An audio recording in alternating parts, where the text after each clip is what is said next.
તો આજે મેં ઘણી બધી શોપિંગ કરી નાખી. Hello everyone, welcome to my mini vlog after long time. તો આજે મારી રજા છે, સો હું ગામ જાઉં છું બધા માટે શોપિંગ કરીને. પણ મારી શોપિંગની કોથળી જ ફાટી ગઈ. ઓહ નો.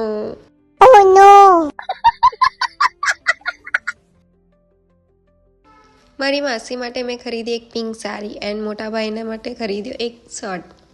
એમને બહુ જ ગમ્યો. Thank you. અમારા ખેતરમાં કેળા લાગેલા છે, જેમાં કેળા હજી નાના જ હતા તો બી અમે વિઝિટ કરવા ગયા કે હજુ કેળા મોટા થયા કે ના થયા, એન્ડ તુવેર લાગી કે ના લાગી.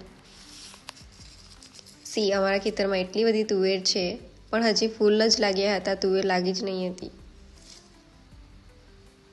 તુવેરના ફૂલ તો લાગેલા છે રેડ કલરમાં, પણ તુવેર લાગી નથી. સો આપણે નેક્સ્ટ મિની વ્લોગમાં મળીશું જ્યારે તુવેર લાગી જશે. So bye bye. क्या बात कर रहे हैं रे बाबा.